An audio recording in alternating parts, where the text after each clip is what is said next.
मध्य प्रदेश में आज से एमएसपी पर ज्वार बाजरा की खरीदी होगी। आज से 20 दिसंबर तक जाएगी ज्वार और बाजरा की खरीदी की जा रही है। ज्वार मालदंडी का 3,421 रुपए, ज्वार हाइब्रिड का 3,371 रुपए और बाजरे का समर्थन मूल्य है 2,625 रुपए।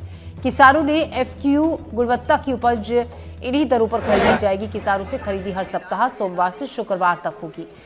बाजरे के लिए 9,854 और ज्वार के लिए 5,933 किसानों ने पंजीयन करा दिया है। का मूल्य तय किया गया है। समर्थन मूल्य पर ज्वार और बाजरे की खरीदी के बाद भुगतान किया जाएगा। इस खबर पर और ज्यादा जानकारी के साथ आकाश द्विवेदी हमारे संवाददाता हमारे साथ जुड़े हुए हैं। आकाश, ज्वार और बाजरे के मूल्य तय कर दिए गए हैं, पंजीयन कराया गया है किसानों ने इसके लिए। ऐसे में आपसे ये भी जानना चाहेंगे कब से कब तक और क्या वक्त है खरीदी का, किसानों के लिए क्या सहूलियत का ध्यान इस बार रखा गया है? देखिए, आज से 20 दिसंबर तक मध्य प्रदेश में ज्वार और बाजरा की खरीदी की जाएगी। जो एमएसपी दोनों फसलों के लिए निर्धारित की गई है, वो किसान जो खरीदी स्थान है वहां पहुंचकर अपनी फसल को बेच सकेंगे। ध्यान रखने वाली बात होगी, ये खरीदी सोमवार से शुक्रवार तक चलेगी, यानी कि शनिवार और रविवार को आप अपनी फसल को नहीं बेच पाएंगे। जैसे कि आज के बाद 2 दिन फसल नहीं बेच पाएंगे, इसके बाद ये फिर से फसल बेचने का सिलसिला शुरू होगा। फसल बेचने के बाद जो राशि किसानों को दी जाएगी वो उनके आधार लिंक बैंक अकाउंट से ही दी जाएगी।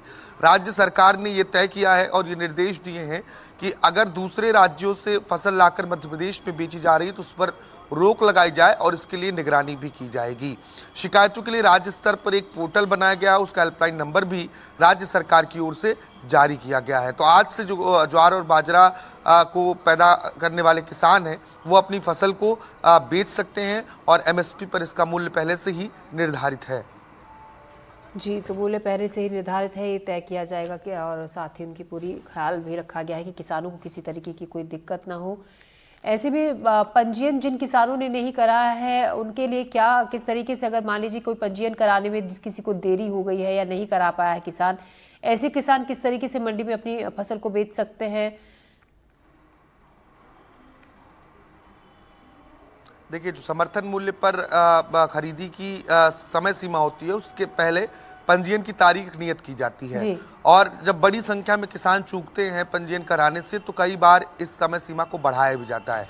जो किसान इसके बावजूद पंजीयन नहीं करा पाए हैं, मुझे नहीं लगता कि सरकार ऐसे लोगों की फसल एमएसपी पर खरीद पाएगी।